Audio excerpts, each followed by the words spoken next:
శ్రీ గురుభ్యో నమః. గణకరంజని దుర్గణిత పాఠం ఎపిసోడ్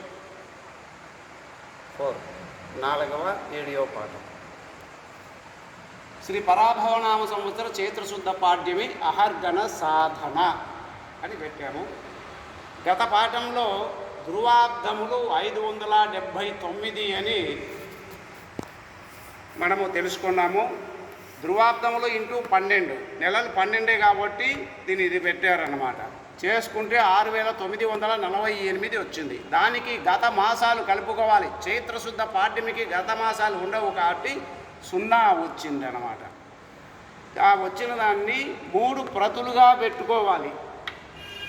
6948 3 ప్రతులుగా పెట్టుకొని 3వ ప్రతిలో 46 ప్లస్ చేసుకోవాలి. ధనము చేసుకొని వచ్చిన దాన్ని 70 భాగింపు చేసుకోవాలి. ఆ భాగం 99 లబ్ధం వస్తుంది. శేషముతో పని లేదు కాబట్టి లబ్ధం 1 తీసుకున్నాం. ఇక వచ్చినటువంటి లబ్ధాన్ని 2వ ప్రతిలో లబ్ధము మరియు 14ను కూడుకోవాలి. అంటే అక్కడికి 6949 ఒక 14 కూడుకనగా 7061 వచ్చింది. దీన్ని 33చే భాగింపు చేసుకోవాలి. ఈ 33 ఏమవుతుంది? 33 నెలలకు పైగా 35 నెలల నుంచి అధిక మాసాలు వస్తాయి. ఇక్కడ 33 పెట్టారు. అంటే ఈ సూత్రకారుడు మొదలు పెట్టినప్పటికీ అధిక మాసం వచ్చి ఉంటుంది కాబట్టి 33తో చేశారు. చేసుకునగా లబ్ధం వచ్చేసి 213 వచ్చింది.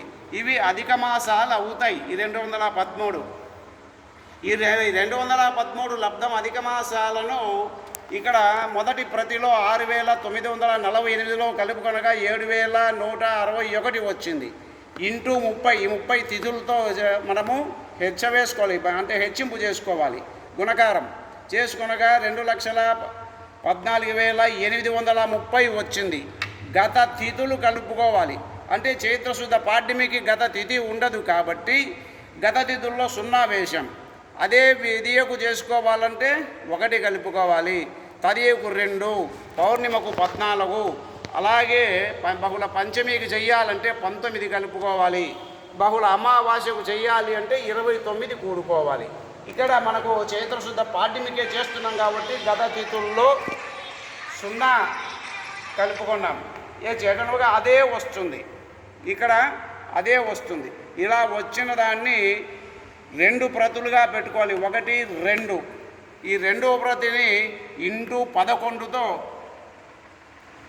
మనము కలుపుకోవాలి. హెచ్చవేసుకోవాలి. అంటే గుణకారం చేసుకోవాలి. చేసుకొనగా 1, 10, 100, 1000, 10,000, లక్ష, 10 లక్షలు అంటే 23,63,130 వస్తుంది. దాన్ని 703తో మనము భాగహారం చేసుకొనగా చెవులో లబ్ధము 3,361 వస్తుంది. అవి క్షయతిథులు అవుతాయి. ఈ క్షయతిథులను మొదటి ప్రతిలో నుంచి రుణం అంటే మైనస్ తీసివేయాలి. తీయగా అక్కడ మిగిలినటువంటిది 2,11,469 వస్తుంది. ఇక్కడ మనము వారాలు సరి చేసుకునే దానికోసం అని చెప్పేసి వారహీన అహర్గణ పంగుర్భవతి తదహర్గణ వర్ధయేత్ ఏకమన్నారు. అంటే వారము సరిగా రానికపోతే అహర్గణలో 1 ప్లస్ కానీ ధనము అంటే కలుపుకోవడం కానీ రుణం మైనస్ కానీ చేయడం చెప్పారు. కాబట్టి ఇక్కడ మనం 1 కలుపుకొనగా 2,11,470 ఉంది. ఆ 2,11,470ని డివైడెడ్ బై 7తో మనము భాగహారం చేసుకున్న శేషము 0 వచ్చింది. ఈ 0 శేషం వచ్చి రావడం వల్ల 0 శేషం వచ్చింది. ఈ 0 శేషం వచ్చి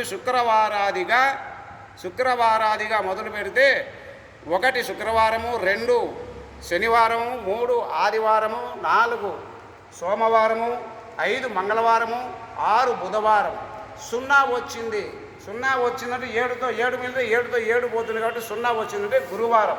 కాబట్టి స్వస్తి శ్రీ పరాభవనామ సంవత్సర చైత్రశుద్ధ పాడ్యమి అనగా ఆంగ్లమానం ప్రకారం 19వ తేదీ మార్చి నెల 2026 గురువారమునకు సరిపోతుంది. స్వస్తి. మీ ఇంద్రకంటి ప్రసాద్ శర్మ సిద్ధాంతి. జై సనాతన ధర్మ. మరియు